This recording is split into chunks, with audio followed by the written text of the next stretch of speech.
परेशानियां, दुख, तकलीफें जीवन में आनी ही है, उसको भक्ति भी नहीं रोक सकती। आप ये समझ रहे हो कि भक्ति करने से मेरी तकलीफें रुक जाएंगी? बिल्कुल भी नहीं। हम जिस आराध्य को भजते हैं, श्री कृष्ण को, वो तो इतना छलिया है, वो कहता है कि तू मेरे पास जितना ज्यादा करीब आएगा उतना कष्ट दूंगा तुझे, उतना तुझे ठोक ठोक के देखूंगा कि तू है लायक की नहीं है, कहाँ टूट जाएगा, कहाँ बिखर जाएगा। टूटने की सारी सिचुएशन दूंगा पर टूटने नहीं दूंगा, संग तेरे खड़ा रहूंगा। जैसे कुम्हार होता है ना, वो मटके को बाहर से तो देखता है कच्चा है कि पक्का, पर अंदर से हाथ दे के सहारा भी दे रहा होता है। भगवान वैसे ही है, परीक्षाएं तो इतनी लेंगे। जितने भी हिस्ट्री में भक्त हुए ना, इतना भगवान ने उनको दुख दिए, इतना तकलीफें दिए।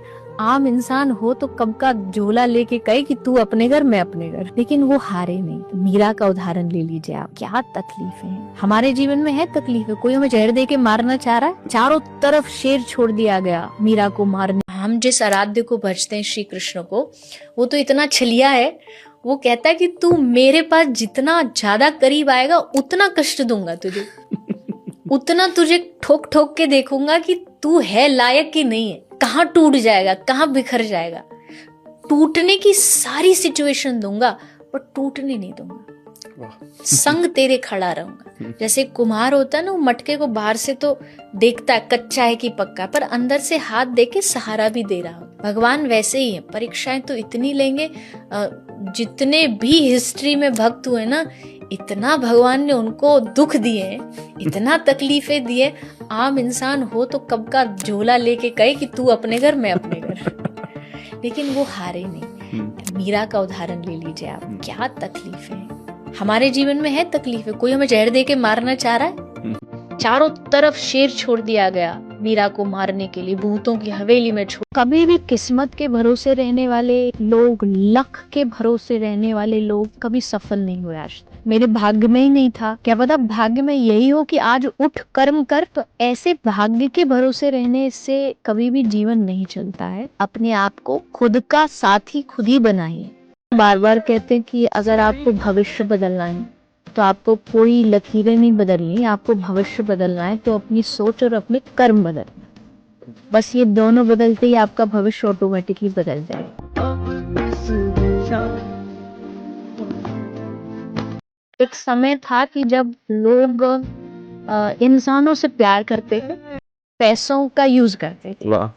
आज उल्टा हो गया, आज लोग इंसानों का यूज करते और पैसे से प्यार करते।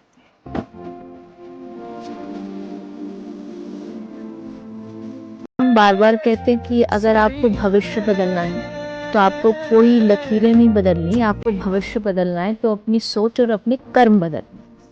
बस ये दोनों बदलते ही आपका भविष्य ऑटोमेटिकली बदल जाएगा। मानव होने का मतलब है कि आपके भीतर सारे पैकेज होने चाहिए। दया भी हो, थोड़ी सी काइंडनेस भी हो, थोड़ा प्यार भी हो, थोड़ा किसी के दर्द को देख करके मन में मासूमियत भी होनी चाहिए। पत्थर हृदय कभी भी मानव नहीं बन सकता है। एक जो सहज सरल दिल होता है वही इंसान कहलाने के लायक होता है। मानव होने का मतलब है कि आपके भीतर सारे पैकेज होने चाहिए। दया भी हो, थोड़ी सी काइंडनेस भी हो, थोड़ा प्यार भी हो, थोड़ा किसी के दर्द को देख करके मन में मासूमियत भी होनी चाहिए। पत्थर हृदय कभी भी मानव नहीं बन सकता है। एक जो सहज सरल दिल होता है वही इंसान कहलाने के लायक होता है। प्रेम की शुरुआत दो ही चीजों से होती है, या तो आंखों से या कानों से। या तो किसी को देख के प्यार होता है या किसी के बारे में सुन के प्यार होता है। तो भगवान भी हमारे दिल में दो ही रास्तों से जा सकते हैं, आंखों से या कान से। आंखों से देखिए, कानों से सुनिए। हम बार बार कहते हैं कि अगर आपको भविष्य बदलना है तो आपको कोई लकीरें नहीं बदलनी, आपको भविष्य बदलना है तो अपनी सोच और अपने कर्म बदलना। बस ये दोनों बदलते ही आपका भविष्य ऑटोमेटिकली बदल जाएगा। जब आप परेशान होते हैं, किसी के दिलासे काम नहीं आते, उस समय अंदर की ताकत चाहिए होती है और वो भगवान से मिलती है। इसलिए आप कभी भी कंपेयर करके देखना, भगवान को मानने वाला और भगवान को न मानने वाला, इन दोनों में डिफरेंस क्या होगा। न मानने वाला परिस्थितियों से जल्दी हारेगा और मानने वाला लड़ेगा और उस परेशानी को पार करेगा।